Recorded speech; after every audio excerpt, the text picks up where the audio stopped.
I understand, is sharing. Sharing with Deputy Murphy. The members in possession at 10:15 shall move the adjournment. 10 each, and yeah. I think, Corla, we should commence our contribution by taking a drink of water. Because, you see, the people who wanted to bring in water charges, Fianna Fáil first, and then Fine Gael, wanted to put a price tag on this. In fact, there's been a running joke with the ushers here every time you ask for a glass of water over the last 4 years. They're saying, have a glass now before they put a price tag on it, or we'll be charging you. Exactly, yeah. Although there probably would have been subsidised prices for water in the Dáil. No bilaterals. What? No bilaterals. Address the chair. No bilaterals. Sorry, Ceann Corla. They might have been subsidised prices here, but they would have been charging us for the water, and that's what people recognised. Setting aside all the disingenuous propaganda from the government about the reasons, the environmental reasons for bringing in water charges, people knew, and they were right, that the real agenda was to put a price tag on this in order that at some point somebody could profit out of it. That's what the agenda was. And you tried to cover over this fact with constant talk of the need to, and your concern, to invest in the water infrastructure, the decrepit water infrastructure, and to ensure water conservation. And you tried to create an equation, and the equation was there's 47% of the water leaking out of the pipes. True. Therefore, what we need to do is put meters on people's households in order to reduce their water usage. So the equation was the reason we've got 47% of the water leaking out of our water system is because of excessive usage. People drinking too much water, having too many baths, flushing the toilet too often, or swimming pools. That was my favourite one. There was apparently tens of thousands of people with swimming pools. All nonsense. All nonsense. Something to finally, belatedly, after all the expenditure on water meters, all the political confrontation and debate and so on, finally confirmed by the expert group, something we had been saying right from the beginning, was that ordinary householders were not excessive users of water. Not excessive users of water. That in fact, we used less water per household and per person than people did in the UK, where they have charges, where they have privatisation, and that we were low users of water, household water, compared to most of our European counterparts. So all the justification was nonsense. The real reason we had a decrepit water infrastructure was because of decades of underinvestment by Fianna Fáil and Fine Gael-led governments, because they're the only governments we've had in this state.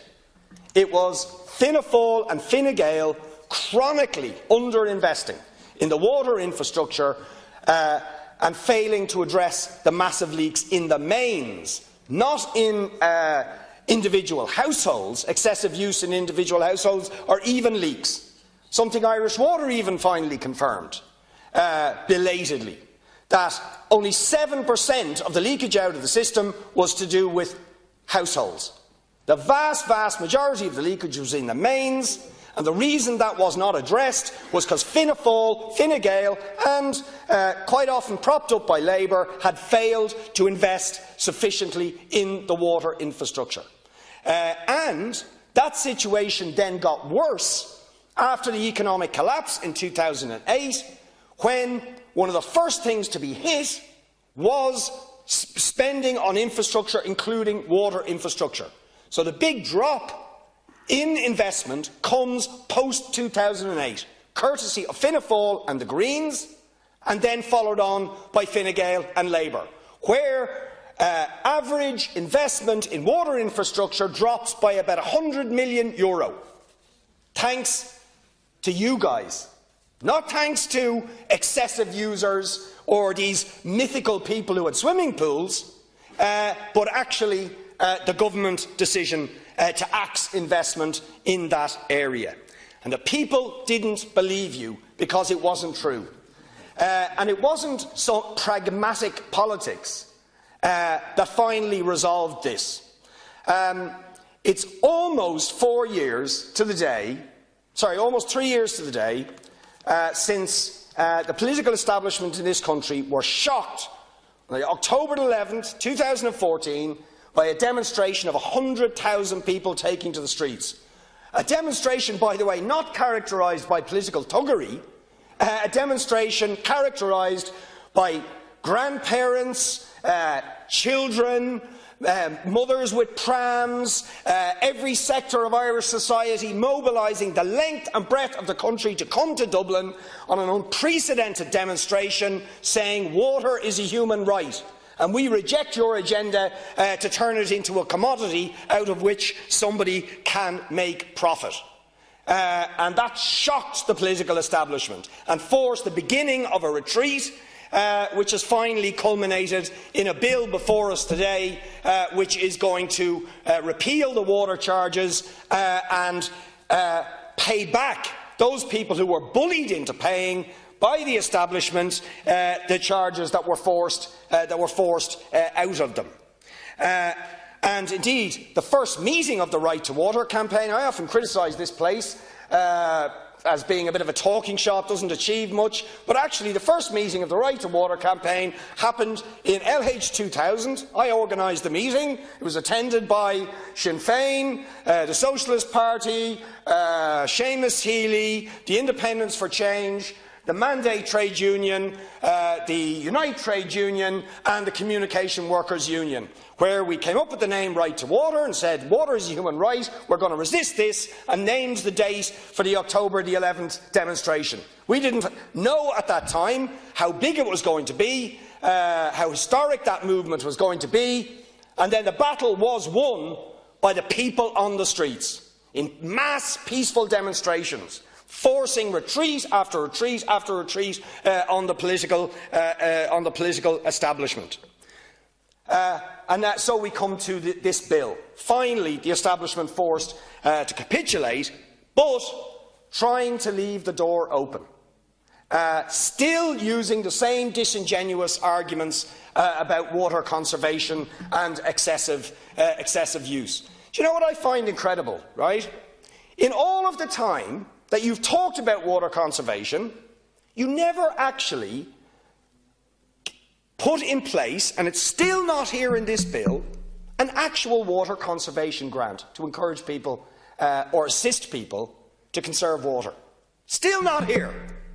You had €100, which was a bribe, which wasn't attached in any way at all to having to do any water conservation measures, and even now in this bill, no water conservation. We actually bothered to put it in our pre-budget submissions for the last 3 years. Extra money to help householders who have leaks but can't afford to fix them and put in other water conservation measures.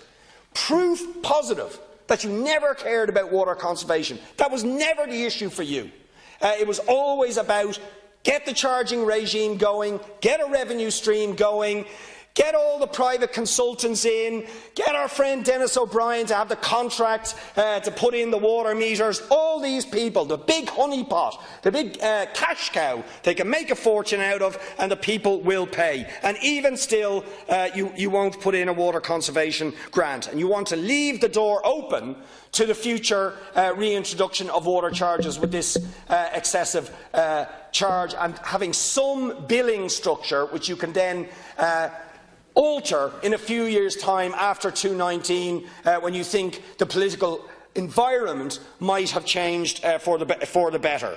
So all the way along, the dishonesty, the disingenuity has characterised your approach to this, but the people found you out, they defeated you, and we will resist the attempt in this bill to leave the door open. And indeed, if you make the mistake of trying to reintroduce water charges in the future, you will feel the wrath of people power and the people's movement that defeated you over the last 4 years. So, if you care about water conservation, I look forward to your support for our amendments to this bill.